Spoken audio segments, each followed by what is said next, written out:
Bernardo, Filipino, of legal age, a resident of Malolo City, Bulacan, under oath, deposed and state. In connection with the ongoing Senate Blue Ribbon Committee investigations, I intend to submit this affidavit which provides details of my knowledge about matters within my jurisdiction relating to flood control projects when I was still serving as Undersecretary for Operations of the Department of Public Works and Highways. This affidavit lays out details. Sorry, excuse me. You have your counsel now with you? Yes, sir. Yes, okay, po, Mr. on Chair. record. Okay. This affidavit lays out details of the involvement of legislators as well as other government officials with a commitment on my part to expand these disclosures as my best recollection of facts and records may serve. Since received an invitation to appear in these proceedings, I began collating, vetting, and consolidating all written communications, documents, tables, and matrices and lists in my possession, the retrieval of which has been difficult since I retired from public service last August 2025. With the benefit of more time and greater freedom to access files, I am confident that I can provide even more material and relevant evidences that would clarify the issues once and for all. Number 4, more importantly, I am executing and submitting this affidavit with my full and absolute consent as an integral part of my application to be admitted under the Witness Protection Program through the favorable recommendations of the Honorable Chairman of the Blue Ribbon Committee, Senator Ping Lacson, and the Honorable Senate President Tito Soto under Section 4 as well as Section 10 of Republic Act No. 6981, otherwise known as Witness Protection, Security and Benefit Act before the Department of Justice. I attest and confirm that the names, dates, and transactions mentioned hereunder are based on my direct personal knowledge and have ample documentary support where necessary or desirable if given full opportunity to retrieve the same. Background facts. I earned my bachelor's degree in Bachelor of Science in Civil Engineering in 1984. I am a registered civil engineer by profession. In the year 1985, I began my 40-year stint in the DPWH as a laborer. I then climbed the ranks through the years as Associate Civil Engineer, Engineer 2, Engineer 3, and as Assistant District Engineer, Assistant Regional Director. I then became Assistant Regional Director CESO 4 sometime in 2012 until my appointment as Assistant Secretary in 2016. I finally became Undersecretary more than a year later and remained such until my retirement on August 2025. I met former District Engineer Henry Alcantara during my assignment in the Laguna 2nd District Engineering Office. Engineer Alcantara, Engineer Bryce Hernandez, Engineer JP Mendoza, and Engineer Algie Jumasig all belong to the Bulacan 1st DEO. 2020-2040 scheme. Sometime after the State of the Nation address of President Ferdinand Bongbong Marcos Jr. in July 2025, and while I was already on sick leave, I heard from Secretary Bunoan for the first time that Engineer Alcantara, Engineer Hernandez, Engineer Mendoza, and Engineer Dumasig were engaged in contracting activities using the licenses of other contractors. Subsequently, Engineer Hernandez confirmed this arrangement through one of the legislative hearings and by other contractors whose license they used. According to Bryce Hernandez, their sharing is 20-20-20-40% from these activities. My understanding is that they had prepared and signed documents for purposes of collecting payments, which they then apportioned the profits amongst themselves. However, I must admit that I have no personal knowledge on the exact actions they took to accomplish this scheme, and I can only be asked general questions on the systems in place that would have allowed this modus operandi to happen. I categorically state that I have neither knowledge nor participation in these business activities, which were entirely done by Engineer Alcantara, Engineer Hernandez, Engineer Mendoza, and Engineer Dumasig on their own. Ghost projects. At about the same time, after the 2025 SONA, I also heard for the first time that aside from the 2020-2040 scheme, were flood control projects, ghost projects, for which Engineer Alcantara, Engineer Hernandez, Engineer Mendoza, and Engineer Dumasig were also responsible. These were confirmed later by Secretary Bunaan during a separate legislative hearings. I called up Engineer Alcantara to ask him about these flood control ghost projects. He denied any participation. Subsequently, he likewise told me that he even convened the officers of Bulacan First DEO to confront them about these ghost projects, and that some officers, it was Engineer Hernandez who was the primary person responsible for the same. In the exact words of Engineer Alcantara, si Bryce po yan. I categorically state that I have neither knowledge nor participation in these flood control ghost projects. Congressman Saldico. My personal knowledge regarding Congressman Saldico are set out as follows.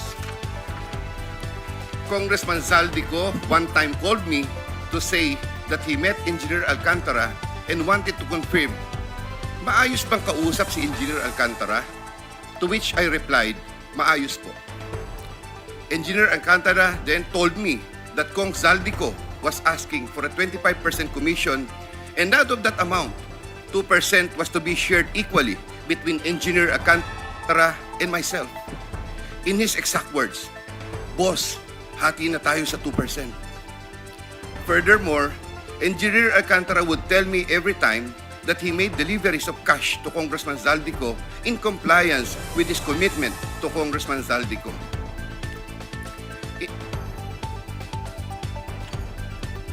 In this affidavit, I shall mention my personal knowledge regarding Senator Chis Escudero as follows. Maynard Ngu and I are close friends, and we go years back.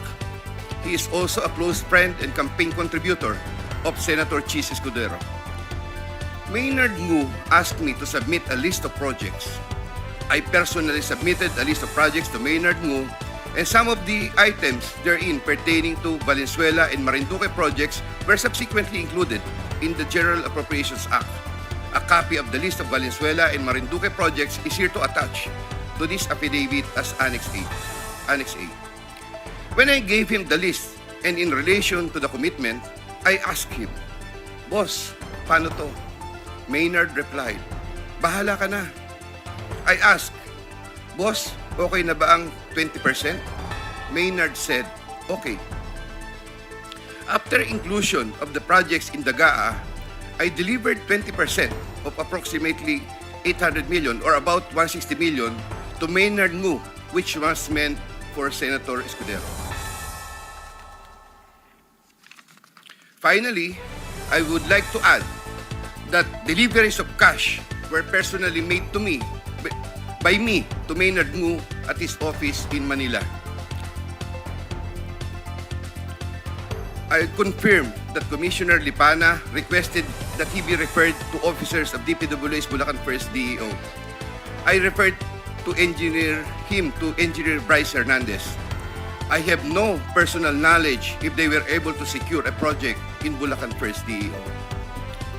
Furthermore, and subject to possible referral to an executive session upon the approval of the Honorable Chairman, I attest to the broader systemic issues in DPWs that are widespread.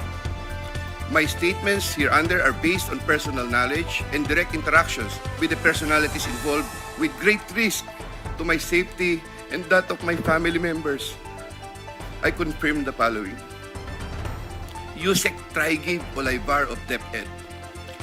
Usec Trigib Olaybar used to work for Senator Ramon Bong Revilla and Senator Sani Angara before his appointment as Usec for the Department of Education. Sometime 2010, I met for the first time Usec Olaybar, who was then working in the office of Senator Bong Revilla. Later, I learned that he transferred to the office of Senator Edgardo Angara and then later to Senator Sani Angara. Sometime 2024, Usec Olaybar personally called me for a meeting to discuss about unprogrammed appropriations, supposedly for the office of the Executive Secretary. In the said meeting, he requested me to submit a list of projects. After the meeting, I asked Bulacan First DEO to prepare a list of projects for funding. Thereafter, Engineer Alcantara submitted a list of projects worth 2.85 billion. Here to attach as Annex B is a list of those projects. Subsequently, I submitted this list to usec Olivar. Usec Olivar told me that the commitment is 15%. In his words, Boss, 15 yan. Thereafter, the DPWH received a special allotment release order for 2.85 billion for the projects listed in Annex B. Engineer Alcantara, from time to time, would collect and deliver the agreed 50% commitment to me, which I delivered or caused to be delivered to usec Olivar in Magallanes, Makati, and other places.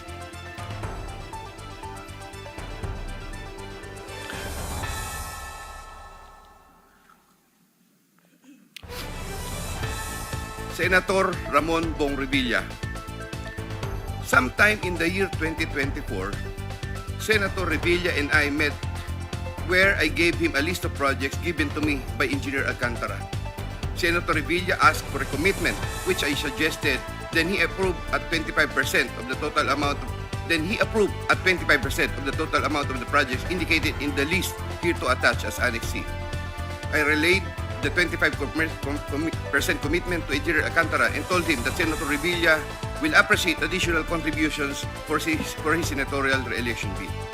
Engineer Alcantara collected the 25% commitment, or about 125 million, which was turned over to me and then delivered to Senator Revilla in his house in Cavite.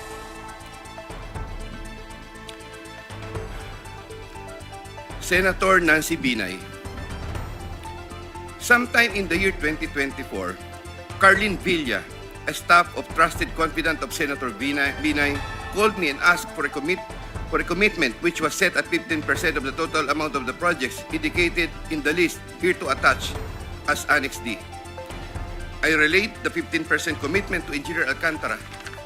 Engineer Alcantara collected 15% commitment, or about 37 million, which was turned over to me and which I then delivered to Senator Binay at a house in Quezon City.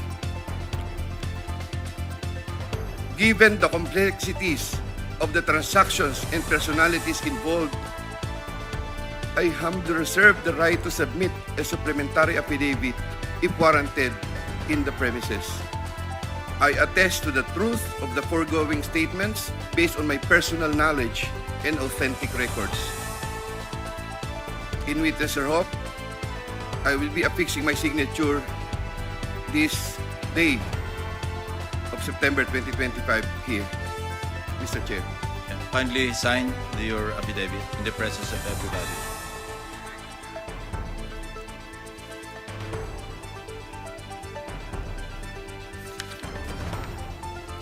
Here, Mr. Chair, I have already signed it. For the record, you signed the same affidavit that you read, no? Yes po. Thank Mr. you. Chair. Maraming salamat, Yusek.